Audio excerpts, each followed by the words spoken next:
It's been 2 days since I finished this book. Again, I wanted to give myself a little time to digest everything that happened in this book. And before we get into the official recap slash summary of this whole book, I just want to tell you guys that despite me rereading this for the second time and knowing everything about, like all the major plot twists in the book, I still thought it was a 5-star read. It was so good. Was my review influenced by all the tension I was feeling because of finals? Maybe, but I still don't regret giving this 5 stars. The relationship, the plot, the characters, everything about this book was so amazing. I just love the series so much. I feel like it doesn't get enough hype. We have the first 10 chapters where it pretty much opens to Phoebe kind of reeling from this news that moms are in town. Phoebe finds out that their moms are posing as matchmakers and they have been hired by Jake's mom, Claudia, to kind of break off Jake and Phoebe's relationship because Claudia obviously thinks that the relationship is real and not that it's actually fake. And these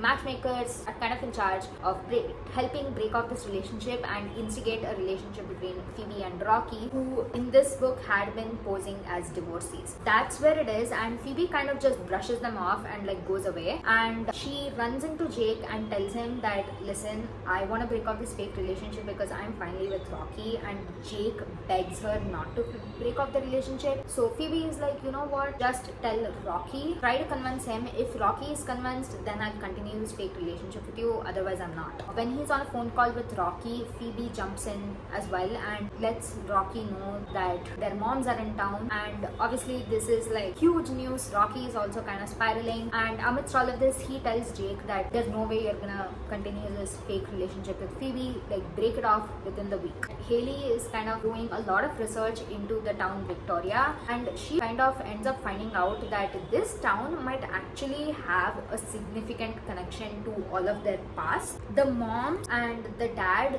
they don't want these guys staying in town, but every time Phoebe or Rocky ask why, they're not really telling anything. Then after this, you do have a little bit of romance in terms of Phoebe and Rocky finally starting their relationship. They're kind of sneaking around though because their siblings don't really know about the relationship yet. Amidst all of this, you find out that a significant member of the Victoria Town's society has passed away. Her name is Amelia Wolf, and you find out that the Wolf family was one of the 3 founding families of the town Victoria. So everybody is getting ready to go to this funeral, and all the people in town are excited because they want to catch a glimpse of the only surviving member of the Wolf family, which happens to be Amelia's son-in-law, Varric Wolf. So everybody, all the women in town are kind of excited and they want to see him. But before everybody goes to the funeral, Jake asks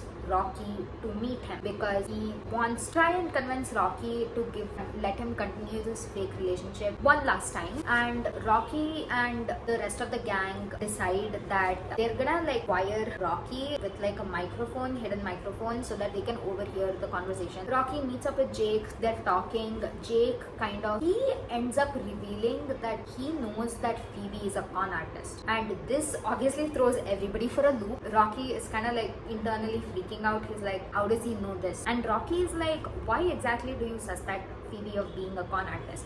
And then Jake reveals that he has this best friend of his from school. This person happens to be none other than Carter, and Carter is the one Rocky and Phoebe's family get in touch with when it comes to faking licenses and documents and stuff.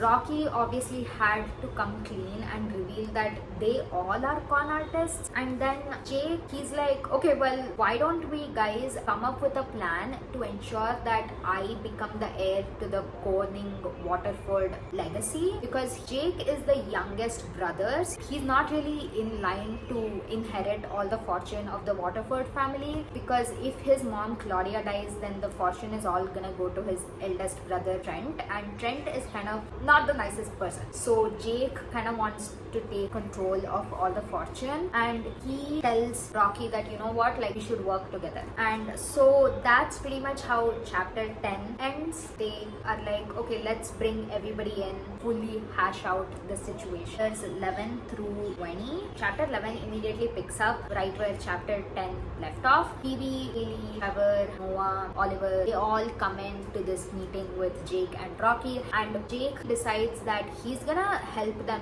grow roots in this town, like help them settle in this town.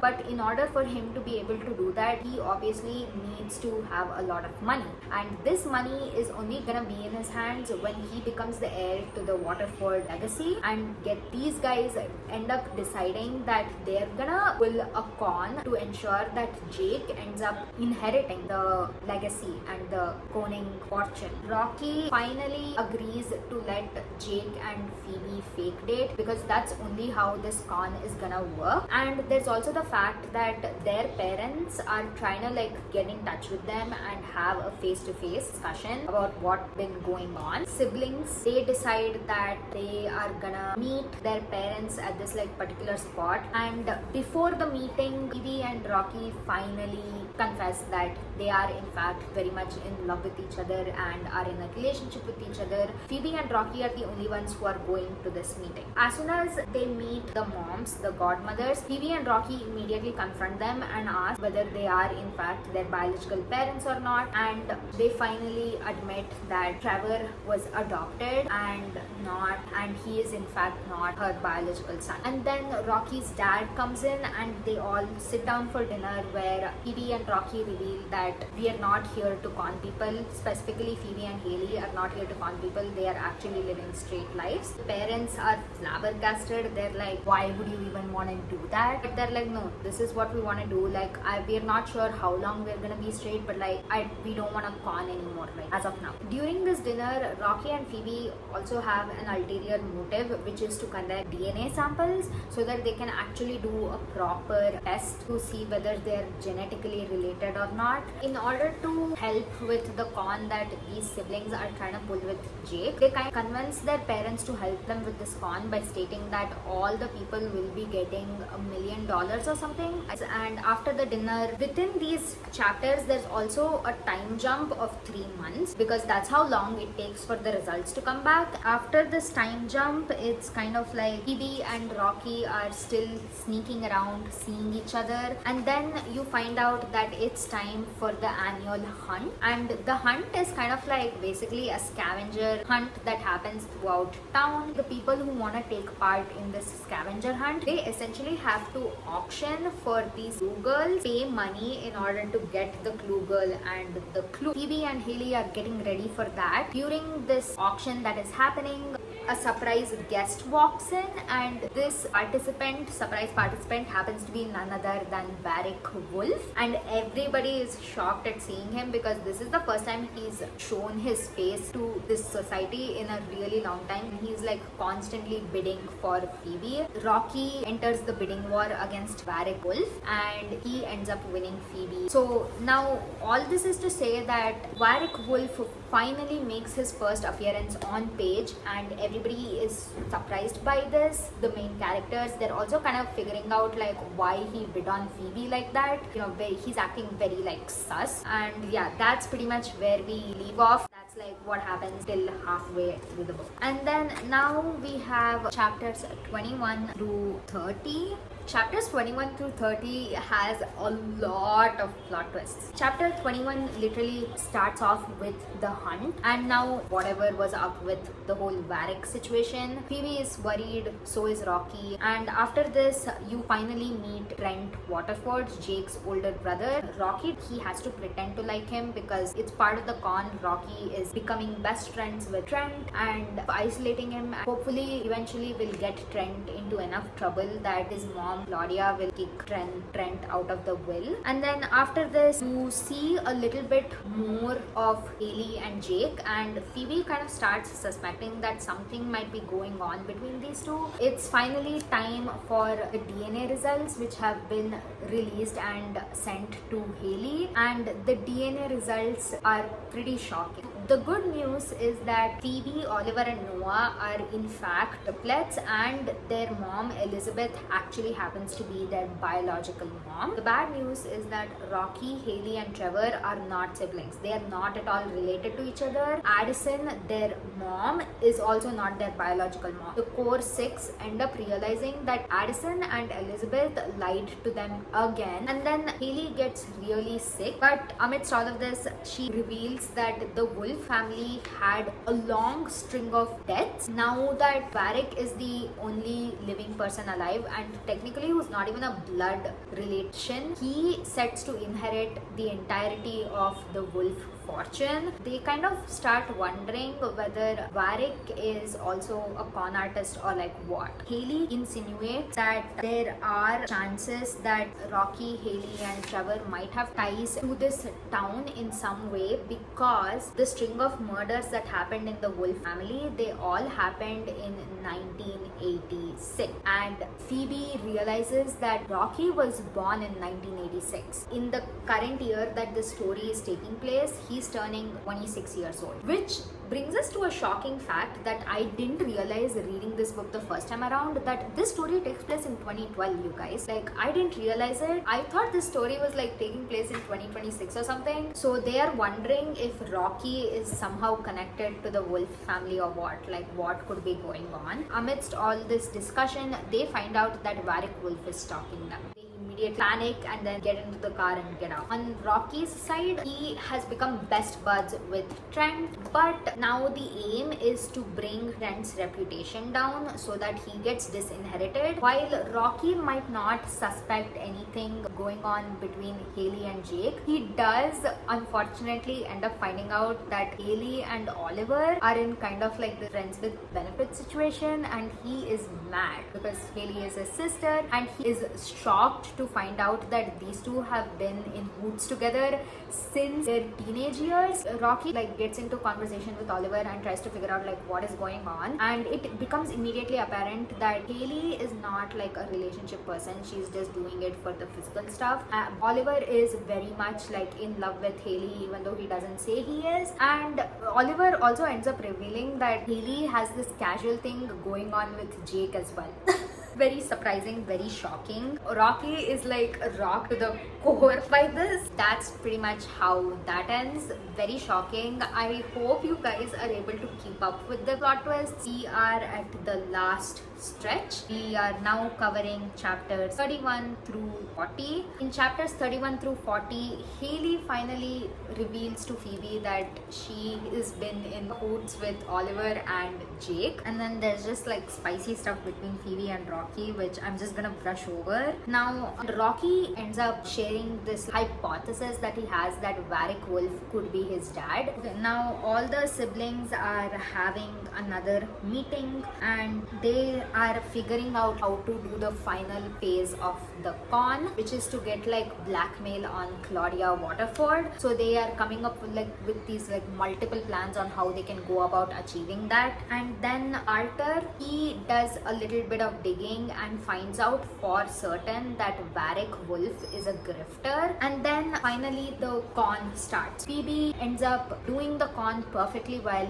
They find the blackmail, they record whatever is needed to be recorded in order to blackmail Claudia. Things kind of go wrong when they all realize that Trevor is also in attendance. And then at night, Rocky and Phoebe are kind of talking to each other. But then they get this like emergency text stating that Haley is in trouble, and so everybody runs to where Haley is, and she's basically in a storm shelter, and they try to like break open while Haley is screaming from the inside that there is someone there with her. Problem is that they don't really hear anybody else's voice besides Haley's, and Rocky puts it together that Haley is like hallucinating, because as you read throughout the book, you realize that her mental and physical well-being has been deteriorating slowly, so she's not really in the right state of mind. It's very likely that she is hallucinating. Jake kind of steps in and they open the bunk together and they just find only Haley like huddled in the corner. And while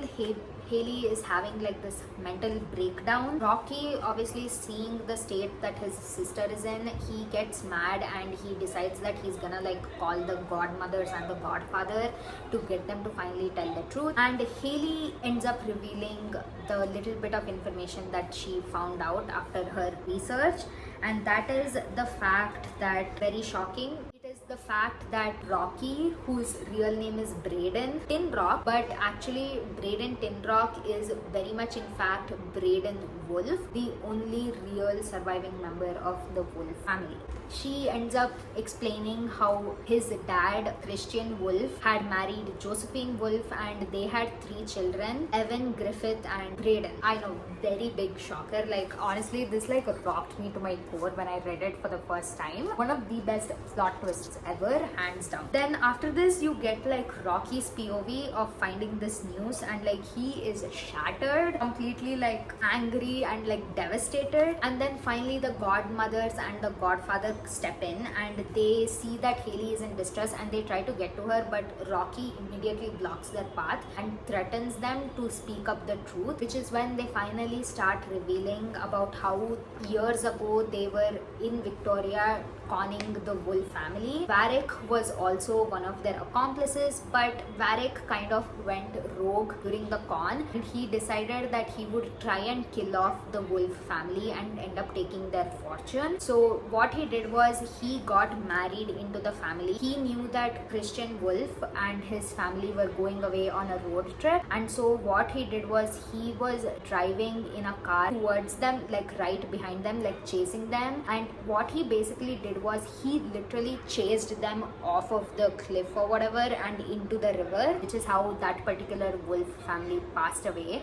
But Everett and Addison were also behind Varric, and Everett jumped into the river and managed to save Braden. They decided to keep Rocky and instead of giving him away to the police or whatever. And another big shocker, you find out that Phoebe, Oliver and Noah's dad is in fact Varric Wolf. So like Phoebe's dad killed Rocky's biological family and now they've all grown up as con artists. And then, as if this wasn't enough, Trevor comes into the scene and tells everybody that he's solved all of their problems because he killed Claudia Waterford. Like, this whole con that they did was useless. There was no point at all because now that Claudia is dead, there's no point, like there's no one to like blackmail as well. You have Claudia Waterford's funeral and things are a little tricky now because she did manage to include Jake into the will, but he is obviously not inheriting the entire fortune because Claudia didn't completely kick Trent out of the will. There is that. And then Rocky finally goes to visit his dead biological family's graves at the graveyard, and it's a very emotional moment for him because he's never met them, he doesn't even remember them, and he is obviously super mad at Varric for doing this to his family and vows to like get back at him, and also decides that now that he has like actual connections to Victoria, Connecticut, he is also all in on wanting to settle in town, make a home here. After this, we just have chapter 41. It's from Phoebe's point of view. There is another shocker here. Now Phoebe and Haley are at the hospital. They find out that Haley is pregnant, but the problem is Haley doesn't have an idea as to whose child she's pregnant with, so you don't know whether it's Oliver or Jake. So this is like a whole Mamma Mia situation going on. And then the final scene in this book is where Phoebe is at the Waterford mansion with Jake and they're watching a horror movie, and Rocky sneaks in and he's also there at the mansion. Phoebe and Rocky are kind of discussing about bantering with each other, and Rocky reveals that he wants to build a life with Phoebe and the fact that he wants to take revenge on everyone, and Phoebe pretty much agrees. So that's where we are left off with. The third book is gonna follow all of these main characters working together to take down Varric Wolf and finally build a home for themselves in Victoria, Connecticut. I'm so excited to get into the third book. I'm literally like getting goosebumps at the thought of starting book 3. It's gonna be so good. That's pretty much it for the second book. I hope that helped you guys. I know that this one was pretty chaotic just because there's a lot of twists and turns. I hope I explained it well. So yeah, that's pretty much it. We did reread of these two books. I hopefully gave a comprehensive summary of everything that happened in these books. After this, I cannot wait to jump into book 3. I'm so excited.